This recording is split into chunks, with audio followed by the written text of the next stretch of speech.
회의실에 10명이 앉아 있습니다.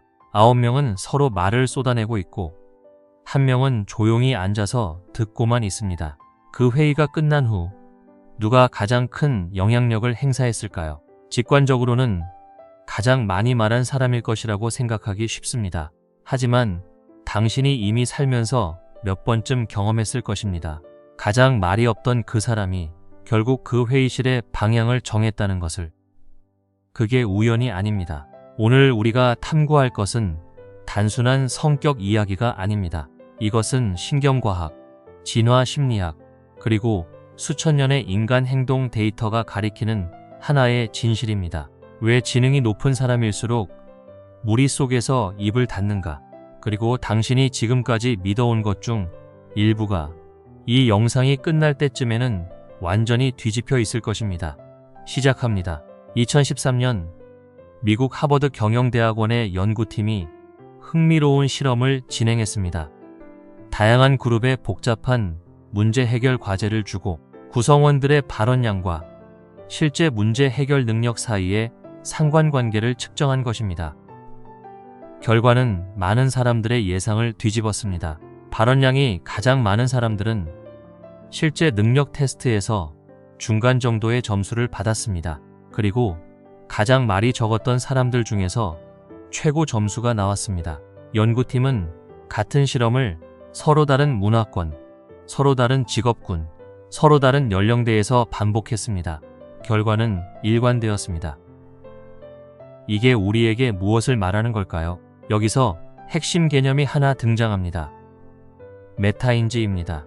자신이 무엇을 알고 무엇을 모르는지를 정확히 파악하는 능력. 이것이 지능의 가장 정확한 지표 중 하나로 여겨집니다. 그리고 메타인지가 높은 사람들은 한 가지를 분명히 알고 있습니다. 자신이 모르는 것이 얼마나 많은지를. 그래서 섣불리 결론을 내리지 않고 쉽게 단정하지 않으며 말을 아낍니다. 반대로 메타인지가 낮은 사람들은 자신이 가진 조각 몇 개가 전부라고 생각합니다. 그래서 자신 있게, 크게, 자주 말합니다. 한번 생각해 보십시오. 당신이 지금까지 만난 사람들 중 가장 큰 소리로 가장 자주 말했던 사람이 실제로 가장 뛰어난 판단력을 가진 사람이었습니까? 아마도 대부분의 경우 그렇지 않았을 것입니다. 말이 많다는 것은 확신의 표시가 아닐 수 있습니다. 오히려 자신이 모른다는 것을 모르는 상태의 표시일 수 있습니다. 이것이 불편하게 들리는 이유는 우리 사회가 오랫동안 정반대를 가르쳐왔기 때문입니다. 말 잘하는 사람이 능력 있는 사람, 적극적으로 발언하는 사람이 리더십이 있는 사람, 조용한 사람은 소극적이거나 아이디어가 없는 사람, 이것들이 데이터와 정면으로 충돌합니다. 그 이유를 이제 더 깊이 파고들어 봅시다. 1999년 코넬 대학교의 심리학자 데이비드 더닝과 저스틴 크루거가 발표한 논문이 있습니다. 지금은 심리학 역사에서 가장 많이 인용되는 연구 중 하나입니다. 더닝-크루거 효과라고 알려진 것입니다. 이것을 들어보신 분들이 많을 것입니다. 하지만 대부분의 사람들은 이 효과의 절반만 알고 있습니다. 우리가 흔히 아는 것은 이것입니다. 능력이 낮은 사람이 자신의 능력을 과대평가한다. 이것은 맞습니다. 하지만 이 연구에는 나머지 절반이 있습니다. 능력이 높은 사람은 자신의 능력을 과소평가하는 경향이 있다. 이 두 번째 부분이 오늘 이야기의 핵심입니다. 왜 뛰어난 사람들은 자신을 낮게 볼까요?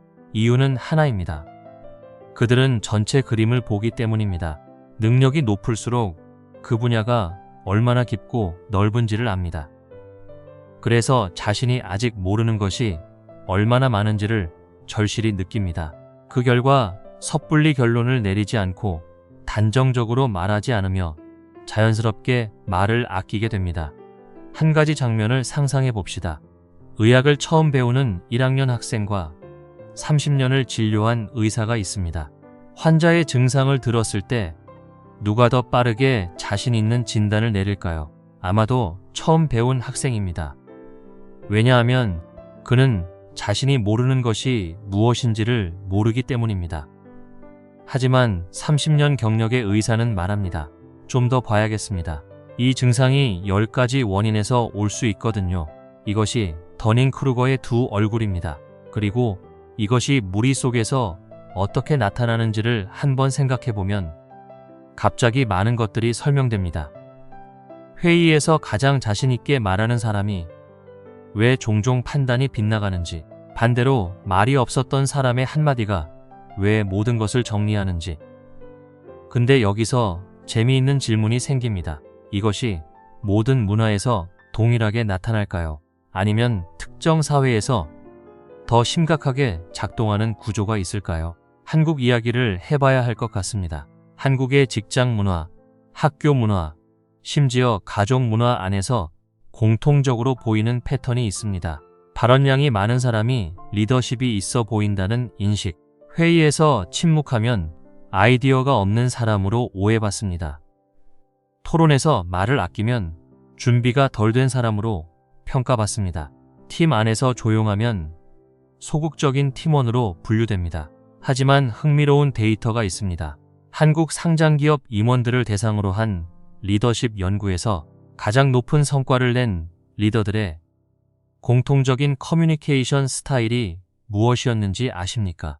직접적이고 간결한 발언, 필요할 때만 말하는 패턴, 그리고 다른 사람의 말을 진짜로 듣는 습관이었습니다. 말의 양이 아니라 말의 질이었습니다. 왜 이런 괴리가 생길까요? 한국의 유교적 전통에서 어른이나 상관 앞에서 적극적으로 의견을 내는 것은 그 자리를 진지하게 여긴다는 신호였습니다. 이 전통이 현대의 성과 중심 직장 문화와 섞이면서 이상한 혼합물이 만들어졌습니다. 말을 많이 해야 인정받는 문화, 조용하면 게으르거나 무능해 보이는 문화, 그리고 이것이 실제로 능력 있는 사람들에게 불공정한 구조를 만듭니다. 당신도 경험해 보셨을 것입니다. 회의에서 열심히 말했는데 아무 의미가 없었던 경험, 반대로 딱 한마디를 했는데 모두가 그것을 기억했던 경험. 이 두 가지가 번갈아 일어날 때 무언가 이상하다는 것을 느끼기 시작합니다. 침묵의 힘은 문화를 초월합니다. 그리고 그 이유는 뇌 안에 있습니다. 자, 여기서부터가 진짜 흥미로워집니다. 신경과학 이야기를 해봅시다. 인간의 뇌는 한 번에 한 가지 일을 깊이 처리하도록 설계되어 있습니다. 우리는 멀티태스킹을 한다고 생각하지만 실제로 뇌는 빠르게 전환하는 것이지 동시에 처리하는 것이 아닙니다. 이것이 발화와 사고의 관계에서 어떤 의미를 가질까요? 말을 하는 동안 뇌의 상당한 처리 자원이 언어 생산에 소모됩니다. 단어를 선택하고 문법을 구성하고 억양을 조절하고 상대방의 표정을 읽고 자신의 말이 어떻게 들릴지를 시뮬레이션하는 일들이 동시에 일어납니다. 이것은 뇌의 실질적인 부하입니다. 그 결과 말을 하는 동안에는 깊이 있는 사고를 하기가 어렵습니다. 2019년 오클라호마 대학교 신경과학 연구팀이 발표한 연구가 있습니다. 사람들이 말을 할 때와 침묵하며 생각할 때의 뇌 활동 패턴을 fMRI로 비교한 것입니다. 결과는 놀라웠습니다. 침묵하며 생각하는 상태에서 전전두엽 피질, 즉 고차원적 판단과 추론을 담당하는 영역의 활동이 현저히 높아졌습니다. 말을 하는 상태에서는 이 영역의 활동이 상대적으로 낮았습니다. 간단히 말하면 이렇습니다. 말을 하는 동안 우리는 그만큼 덜 생각하고 있다는 것입니다. 이것이 지능이 높은 사람들에게 무엇을 의미할까요? 그들은 이것을 직관적으로, 때로는 의식적으로 알고 있습니다. 지금 말을 하면 내가 제대로 생각하지 못한다는 것을. 그래서 기다립니다. 생각이 완성될 때까지, 정말로 할 말이 생길 때까지. 하지만 여기서 더 깊은 이야기가 있습니다. 침묵이 단순히 말을 안 하는 것이 아니라는 것입니다. 침묵은 뇌가 가장 깊은 작업을 하는 시간입니다. 신경과학에는 디폴트 모드, 네트워크라는 개념이 있습니다. 우리가 아무것도 하지 않을 때, 멍하니 있을 때, 외부 자극 없이 그냥 있을 때 활성화되는 뇌 회로입니다. 많은 사람들이 이것을 아무것도 안 하는 상태로 오해합니다. 하지만 실제로 이 네트워크가 활성화될 때 뇌는 굉장히 중요한 일을 합니다. 과거의 경험들을 재정리하고 미래 상황을 시뮬레이션하며 자신과 타인의 내면 상태를 이해하고 표면적으로는 연결되지 않는 정보들 사이에서 창의적 연결을 만들어냅니다. 이것이 바로 아이디어가 갑자기 떠올랐다는 경험의 근거입니다. 샤워 중에, 산책 중에, 잠들기 직전에 갑자기 해답이 보이는 현상. 그 순간들은 모두 디폴트 모드 네트워크가 작동하는 시간입니다. 침묵은 뇌의 가장 깊은 처리 과정이 일어나는 시간입니다. 말이 많은 사람은 이 시간을 빼앗깁니다. 말이 없는 사람은 이 시간을 활용합니다. 그리고 이것이 장기적으로 결정적인 차이를 만듭니다. 역사 속으로 가봅시다. 인류 역사에서 가장 큰 영향력을 남긴 사람들을 살펴보면 놀라운 공통점이 하나 있습니다. 그들 중 많은 이들이 무리 속에서 말이 적었습니다. 에이브러햄 링컨은 내각 회의에서 대부분 듣기만 했다고 알려져 있습니다. 그리고 마지막에 짧은 몇 마디를 했는데 그것이 항상 회의의 방향을 결정했다고 합니다. 그의 비서들은 회고록에서 이렇게 씁니다. 대통령은 거의 말하지 않았다. 하지만 그가 말했을 때 회의는 끝났다. 아인슈타인은 사교 모임에서 조용한 편이었습니다. 말하기보다 관찰하기를 즐겼고 대화에서는 정말로 필요한 말만 했습니다. 그의 동료들은 아인슈타인이 토론 중에 오랫동안 침묵했다가 단 한 문장으로 모든 논의를 정리했던 순간들을 기억했습니다. 한국 역사로 오면 이순신 장군을 떠올려 봅시다. 난중일기에는 이순신의 내면이 담겨 있습니다. 그는 전쟁의 한가운데서도 끊임없이 관찰하고 기록하고 생각했습니다. 부하들과의 회의에서 남긴 말들은 항상 짧고 명확했습니다. 긴 연설이 아니었습니다. 핵심을 꿰뚫는 한두 마디였습니다. 그 침묵 속에서 명량해전의 전략이 나왔습니다. 이것은 역사적 우연의 일치가 아닙니다. 침묵은 정보를 처리할 시간을 줍니다. 다른 사람을 제대로 관찰할 여유를 줍니다. 자신의 생각을 정제할 기회를 줍니다. 그리고 침묵 후에 나온 말은 무게가 다릅니다. 그런데 불편한 현실이 있습니다. 이 모든 것을 알면서도 오늘날 조용한 사람들이 사회에서 어떤 대가를 치르는지를 직면해야 합니다. 심리학 연구들에 따르면 사람들은 발화량이 많은 사람을 자동으로 더 지능적으로, 더 능력 있는 것으로, 더 자신감 있는 것으로 평가합니다. 이것을 발화빈도 편향이라고 부릅니다. 첫인상에서 특히 강하게 나타납니다. 이 편향이 만들어내는 현실은 가혹합니다.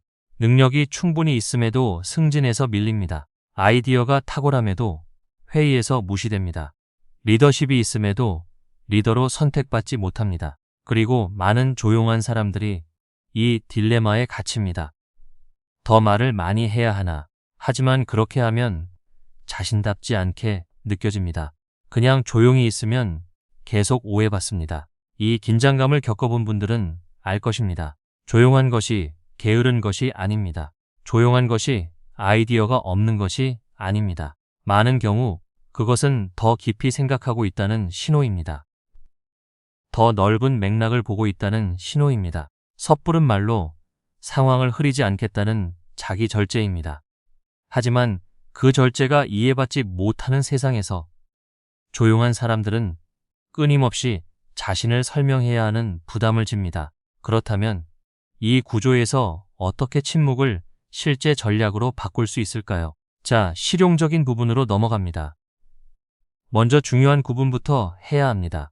두려움에서 오는 침묵과 선택에서 오는 침묵은 완전히 다릅니다. 두려움에서 오는 침묵은 무언가를 잃을까봐 말하지 않는 것입니다. 틀릴까봐, 무시당할까봐, 판단받을까봐. 이런 침묵은 내면의 긴장을 쌓습니다. 힘을 주지 않습니다. 선택에서 오는 침묵은 다릅니다.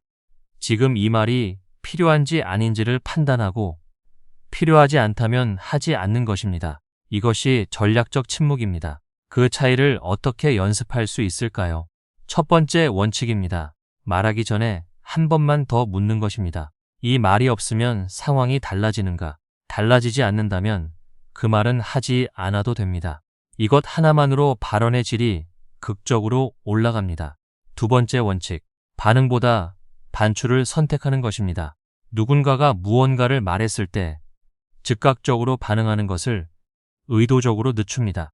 3초, 5초를 기다립니다. 그 짧은 침묵 안에서 당신은 훨씬 더 나은 답을 찾게 될 것입니다. 이것이 단순해 보이지만 실제 협상에서 이 원칙이 어떻게 작동하는지를 알면 생각이 바뀝니다. 협상 전문가들이 오래전부터 알고 있는 사실이 있습니다. 침묵은 협상에서 가장 강력한 무기 중 하나라는 것입니다. 상대방이 제안을 했을 때 즉각적으로 반응하지 않고 침묵을 유지하면 상대방은 그 침묵을 불안으로 채우기 시작합니다. 그리고 그 불안이 그들을 더 많은 것을 양보하게 만듭니다. 왜 그럴까요? 인간의 뇌는 불확실성을 견디지 못합니다. 침묵은 불확실성입니다. 그래서 침묵 앞에서 많은 사람들이 그것을 메우려고 더 많은 말을 하게 됩니다. 그 과정에서 원래 하려고 하지 않았던 말들을 하게 됩니다. 세 번째 원칙, 침묵을 진짜 듣기로 채우는 것입니다. 말하지 않는 시간을 상대방의 말을 진짜로 듣는 시간으로 사용합니다. 대부분의 사람들은 듣는 척하면서 사실 자신이 다음에 할 말을 준비합니다. 하지만 진짜로 듣는 사람은 다릅니다. 진짜로 들으면 말했을 때 상대방이 당신의 말에 더 많이 귀를 기울입니다. 그것이 진짜로 들은 후에 나온 말이라는 것을 사람들은 본능적으로 느낍니다. 말에 무게가 생기는 것입니다. 네 번째 원칙, 질문으로 말하는 것입니다. 말을 해야 할 때 주장보다 질문으로 접근합니다. 좋은 질문 하나는 10개의 주장보다 강합니다. 질문은 상대방의 사고를 움직이게 하기 때문입니다. 그리고 사람들은 자신이 스스로 생각해서 도달한 결론을 더 강하게 믿습니다. 역사상 가장 영향력 있었던 사람들 중 많은 이들이 질문의 달인이었습니다. 소크라테스는 아테네 광장에서 가르치지 않았습니다. 질문했습니다. 그리고 그 질문들이 서양 철학의 기초를 만들었습니다. 다섯 번째 원칙, 말할 때는 준비된 말을 하는 것입니다. 오래 침묵했다면 말할 때는 준비가 되어 있어야 합니다. 침묵의 가치는 그 침묵 이후에 나오는 말의 질로 증명됩니다. 침묵이 길수록 말의 기대치가 높아집니다. 그것을 충족시키는 말을 해야 합니다. 이 5가지는 내일 당장 적용 가능한 것들입니다. 거창한 성격 변화가 아닙니다. 작은 선택들의 변화입니다. 그런데 여기서 한 가지 더 이야기해야 합니다. 이것이 단순히 전술의 문제가 아니라는 것입니다. 감정지능 EQ에 관한 연구들이 침묵과 깊은 연관성을 보입니다. 감정지능이 높은 사람들의 공통점 중 하나는 감정적 반응을 즉각적으로 표출하지 않는다는 것입니다. 무언가가 마음에 들지 않을 때 그 자리에서 바로 반응하지 않습니다. 누군가의 말이 기분을 상하게 했을 때 즉각적으로 반격하지 않습니다. 이것이 무관심이나 냉담함이 아닙니다. 이것은 감정을 처리하는 더 성숙한 방식입니다. 감정적 자극을 받았을 때 즉각적으로 반응하면 편도체, 뇌의 원시적 경보 시스템이 지배합니다. 이것은 생존 본능에서 나온 반응으로 정확한 판단보다 빠른 반응에 최적화되어 있습니다. 우리 조상들이 맹수를 만났을 때를 위해 설계된 시스템입니다. 하지만 잠깐 멈추고 침묵하면 전두엽이 개입할 시간이 생깁니다. 그러면 훨씬 더 적절하고 효과적이며 자신에게 유리한 반응이 가능해집니다. 편도체의 반사 반응이 아니라 전두엽의 선택적 반응이 됩니다. 이것이 바로 감정지능이 높은 사람들이 무리해서 조용한 또 하나의 이유입니다. 그들은 반응을 억제하는 것이 아닙니다. 반응의 시기와 방식을 선택하는 것입니다. 마지막으로 이 모든 것을 하나로 묶는 더 큰 그림을 보여드리겠습니다. 진화적인 관점입니다. 수십만 년 전 인류의 조상들이 소규모 집단으로 생활하던 시절을 상상해 보십시오. 그 집단 안에서 가장 큰 소리를 내는 개체가 반드시 가장 강한 것은 아니었습니다. 오히려 불필요한 소음은 포식자를 끌어들이고 집단 내의 긴장을 높였습니다. 가장 생존 가능성이 높은 개체는 언제 말하고 언제 조용히 해야 하는지를 아는 개체였습니다. 관찰을 통해 정보를 수집하고 그 정보를 내면에서 처리하며 결정적인 순간에만 행동하는 개체. 이것이 우리의 DNA 안에 깊이 새겨져 있습니다. 현대사회에 포식자는 없습니다. 회의실이 있을 뿐입니다. 하지만 우리의 뇌는 여전히 그 오래된 프로그래밍에 영향을 받습니다. 그리고 그 프로그래밍의 가장 현명한 버전이 바로 오늘 우리가 이야기한 것들입니다. 침묵을 통한 깊은 관찰, 정보의 내면 처리, 결정적 순간의 정확한 발언. 이것은 수십만 년을 걸쳐 검증된 인간 지능의 작동 방식입니다. 자, 오늘 우리가 함께 탐구한 것들을 마지막으로 되짚어 봅시다. 발화량과 지능 사이에는 역관계가 있다는 연구 결과를 확인했습니다. 더닝크루거 효과에 숨겨진 절반, 능력 있는 사람이 자신을 낮게 평가하는 이유를 발견했습니다. 한국 문화 안에서 이것이 어떻게 특수하게 작동하는지를 봤습니다. 침묵 중 디폴트 모드 네트워크가 하는 놀라운 일들을 배웠습니다. 역사 속 침묵하는 영향력자들의 공통 패턴을 찾았습니다. 그리고 전략적 침묵을 실전에 적용하는 방법들을 얻었습니다. 하지만 이 모든 것을 종합해서 가장 중요한 한 가지를 말씀드리겠습니다. 침묵은 언어입니다. 우리는 언어를 말소리로만 생각하도록 교육받았습니다. 하지만 진짜 소통은 말소리만으로 이루어지지 않습니다.